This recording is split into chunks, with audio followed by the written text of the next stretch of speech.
Welcome to the Delaware Mortgage Rate Weekly Market Update for October 17th, 2016. Hello, I'm John Thomas with Prime Residential Mortgage, here to give you an update. Well, last week we saw mortgage rates inch higher as mortgage bonds continue to sell off. If you take a look at the bond chart on the screen, you can see the trend has been for mortgage bonds to sell off for the last 2.5 weeks or so, which has moved mortgage interest rates higher. So we broke below the 100-day moving average, and we still got a ways to go to find support at the 200-day moving average. And treasuries again on Friday moved above their 200-day moving average. So all of that has mean mortgage bonds and interest rates have changed their pattern.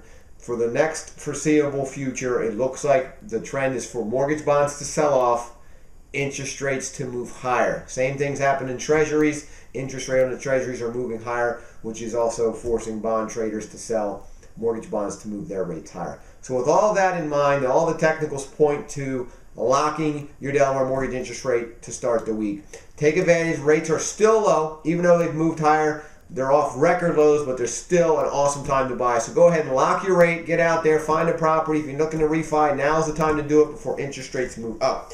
Now, in economic news, last week we saw the Federal Open Market Committee release the minutes of their meeting for September, and basically they discussed about their likelihood to hike the Fed funds rate, which is their short-term lending rate between banks.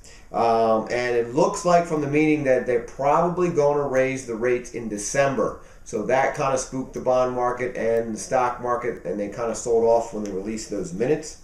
That's what moved interest rates higher. So that's why we think the trend here for the foreseeable future is for bonds to continue to sell off, interest rates to move higher. That's why I recommend locking. We also saw retail sales for September 2016 released last week. Sales jumped higher by 0.6%.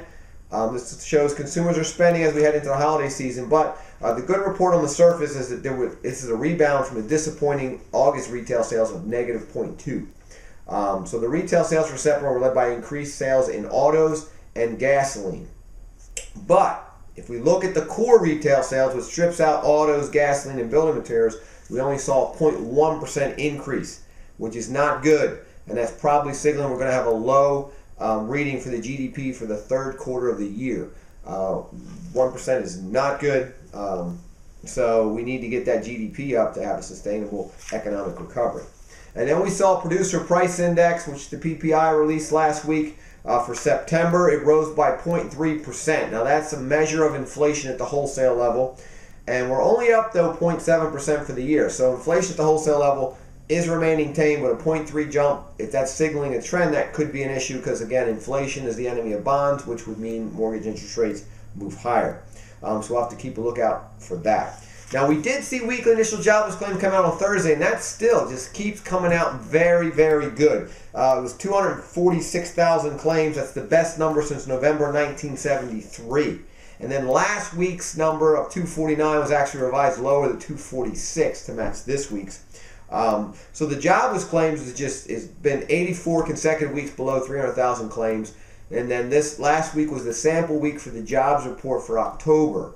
So that's probably pointing to a very good jobs report, which again could be not so bond-friendly news, so we'll have to keep a lookout for that. Now in housing news, CoreLogic released their national foreclosure report for September 2016, which showed only 351,000 homes in some form of foreclosure. That's down from September of last year, which was 449,000 homes. So this is an improvement of almost 30%. Now, in 2011, just to contrast, there was 1.5 million homes in some form of foreclosure. That is ridiculous, right? So that's huge. We've come from 1.5 million to only 351,000 homes in some form of foreclosure. Now, that means the number of bank-owned properties is now a very much small percentage of homes for sale, and that's one of the reasons that inventory is tight everywhere. There's not as many homes for sale. Now, in a lot of the bank homes that are for sale, a lot of them require repairs the bank doesn't want to do. So you either have to buy them cash or with what's called a renovation loan. So a great product to buy those homes would be an FHA 203K rehab loan, or the conventional version, which is a Fannie Mae home style renovation loan. Now, if you're interested in either one of those programs, give us a call at 302-703-0727, or you can go online to DelawareMortgageLoans.net. Either way, if you want to check out those programs and look into what is out there for bank-owned inventory, let us know. We can help you out with that. Now, in the local news, next first-time homebuyer seminar is Saturday, October 29th from 10 a.m. to noon in Newark, Delaware at the Christiana Hilton Hotel. You can register for that event by giving us a call in the office, 302-703-0727, or you can register online, www.delawarehomebuyerSeminar.com. Look forward to seeing you guys next week.